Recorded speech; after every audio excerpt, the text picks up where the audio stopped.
And that's the reason why we're back here in the Ancient Cistern. Hello guys, this is UniversalGiant. Welcome back for more of Let's Play The Legend of Zelda Skyward Sword. I realized we're probably not going to be getting enough evil crystals to get the things that I want, considering we've already gone through this dungeon and we still haven't picked up any. So I decided to come back here. I'll be grinding for 4 of these, and I'll meet you in the Lanayru province for the trial. Ideally, the best time to grind for those things would be when you're actually there, because it's a lot easier for you to spawn those zombie dudes. Otherwise, you have to constantly leave the area over and over, and the only way to get out is climbing that extremely long rope. But I digress. Last time, we cleared the Ancient Cistern and got the next song that we needed to open up the following trial. Today, we're going to be going through that trial.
You thought the Farron trial was easy? They don't get any easier.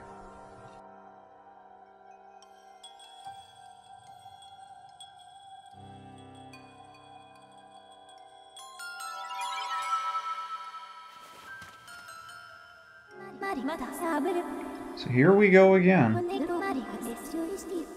Except this one is a lot more wide open.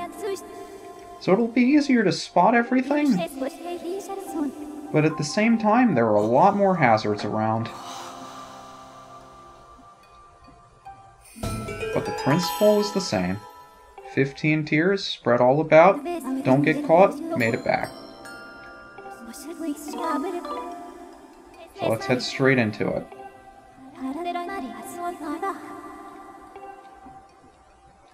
So the area we have to explore is significantly bigger, at least it feels that way. Everything in gray is explorable, and you have to think most of it is going to be where we have to be. So we have our backs up against the wall right now. There's not going to be anything behind us. That's where we found one of the power nodes. But you can see there are a number of tiers all over the place.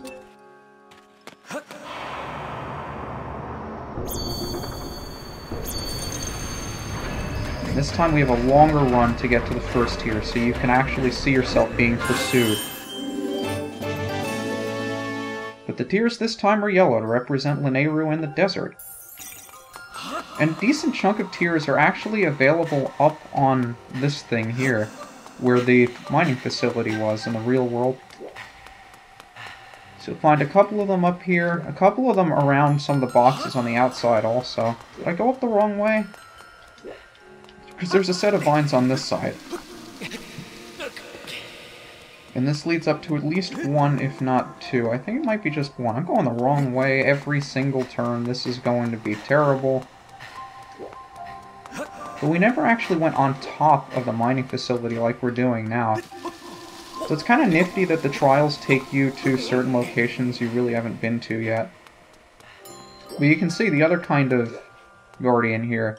This is the one that'll float around, and he'll be chasing you with swords on either hand. And again, we'll find dusk relics scattered around all over the place. Although I should have all of the dusk relics that I need for all of the stuff that I want to craft. So I think we'll be okay, but you can see there are a number of these things scattered about very close to us. that are just sitting right off to the side on here. Some are on some boxes around, so I like to get all of the ones on the boxes here out of the way first, because they're the easiest ones to spot. You don't want to have to climb all the way back up here again. But some of these are going to be a little trickier to get. So let's see if we can just get all of these first. And then if we spot some, like for instance I spot one over there, we can mark it so we can come back to it later.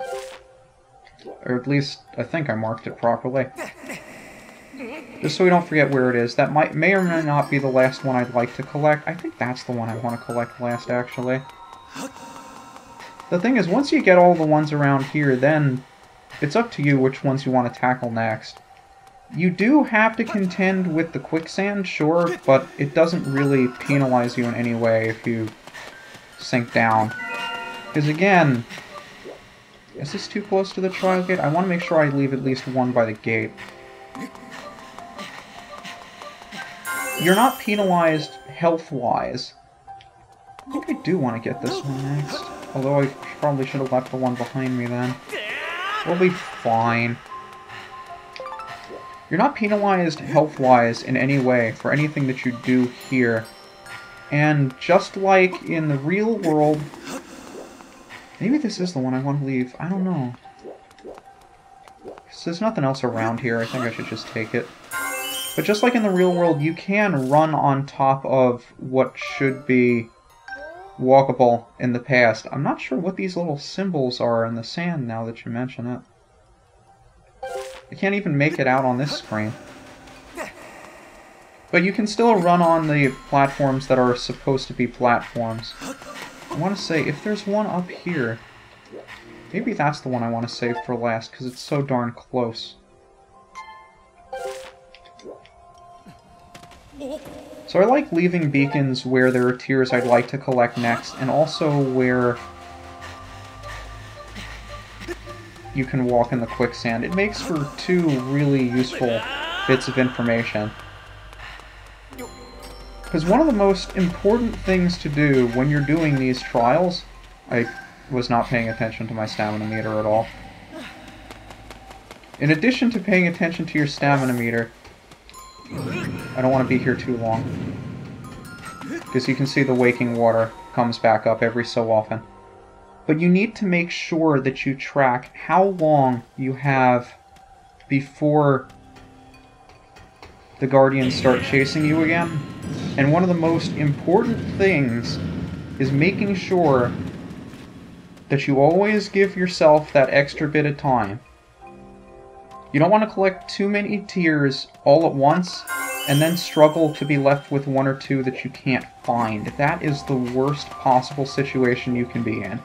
That you collect all but one, and that one is really, really far away, and you'd never be able to find it again.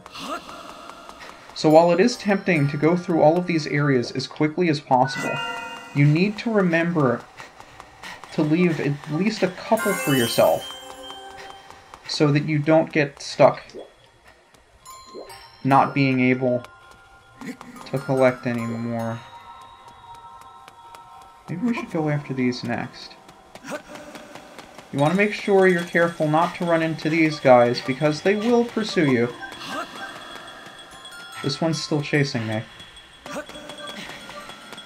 It is still chasing me. Wow, this thing goes a really long distance.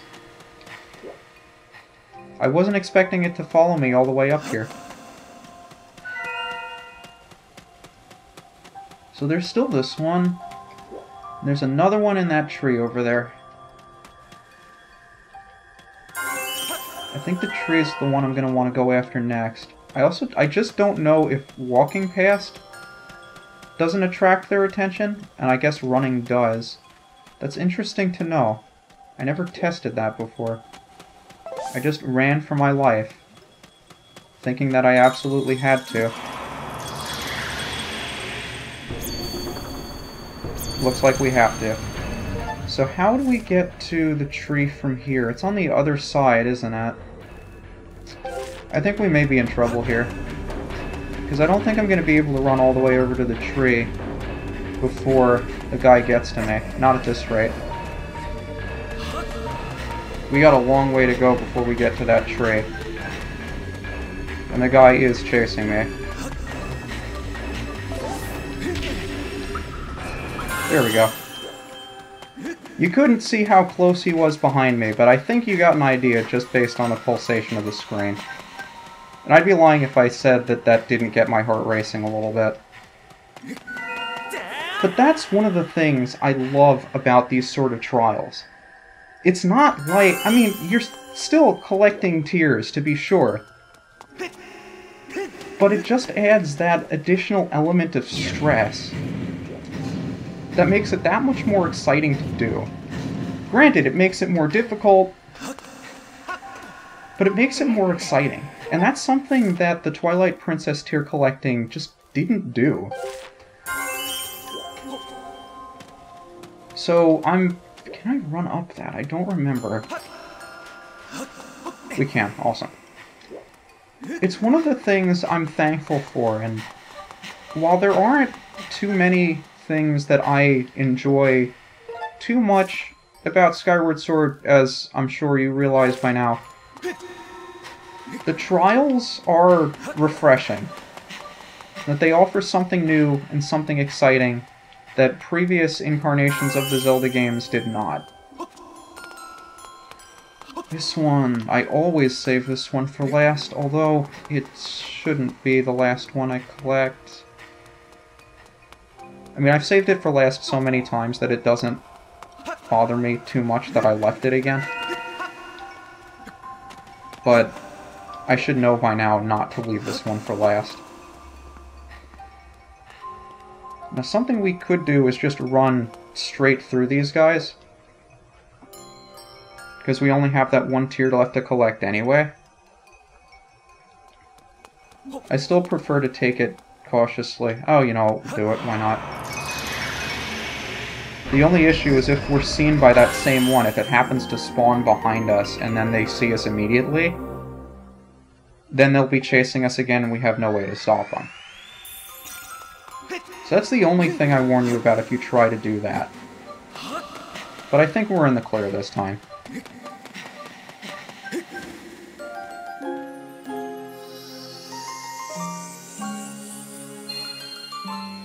was a little bit stressful, but we made it.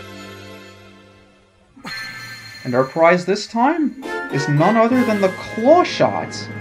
2 claw shots. Just like in Twilight Princess, but we get them both at once. And they work exactly the same way as they did before. So you're wondering what all those target things were around the world?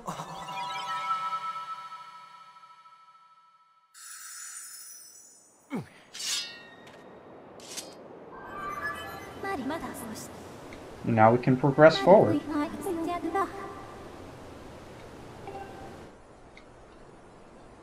So indeed, those have been claw shot targets all along. And there are a number of different things that we can reach now that we have those claw shot targets. So I think it automatically equips them for us. Yep. So it's got the same sound effect and everything that they did in Twilight Princess. And although we could go straight to the next area, I forget where we want to go from here, actually. I know of at least one immediately that we want to collect over in the opposite direction. We're going to the right, then. So yeah, there are a number of things that we can jump up to now. There will be treasures and stuff on these platforms we couldn't reach before. We could actually use some money now that you mention it. So we have a lot of things to craft. But there are at least 2 goddess cubes I want to go after while we're here. I know one of them was where we picked up the piece of heart by the electric shoes earlier on. So that's the one that's up there. Actually, can we reach it from here? I don't think we can. No, we can't. I think I'll just run past you. You're not worth the time. Wow. You waited that long to drop that rock on me that I was able to circle all the way back and you still hit me. Great. Yeah, but you can't reach that claw shot target. You gotta walk all the way back around. So there's one over here. There's another one back in the North Desert, I think, on one of the raised platforms very early on. And in addition to that, there's a lot of other things that have opened up to us now that we have the claw shots. In fact, one of the sky chests that we picked up from the Farron Woods, both because we were supposed to have gotten it with the claw shots and collected it with the claw shots. But yeah, the double claw shots, you can latch onto targets and then immediately fire towards the next one without having to leave the wall. And as you can imagine, the motion controls make this significantly easier.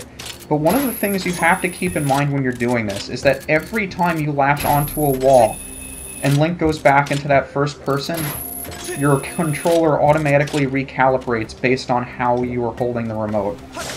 And if you don't keep that in mind, you're going to constantly be recalibrating every single time you take out the claw shot. So always remember to reset your controller to the neutral position once you use the claw shot once. Every single time you switch targets.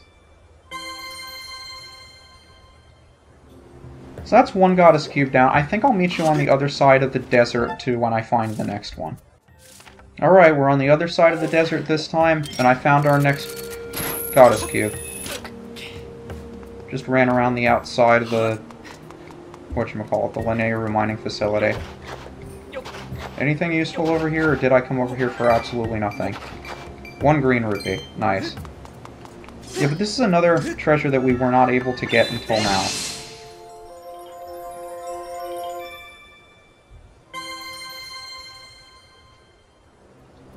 And if memory serves, that should do it for everything that we can do in the desert now that we have these claw shots.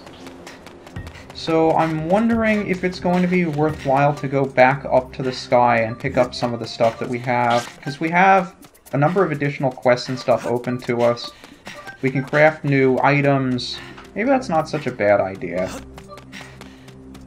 So let's go see what we can pick up in the sky before we move on down here.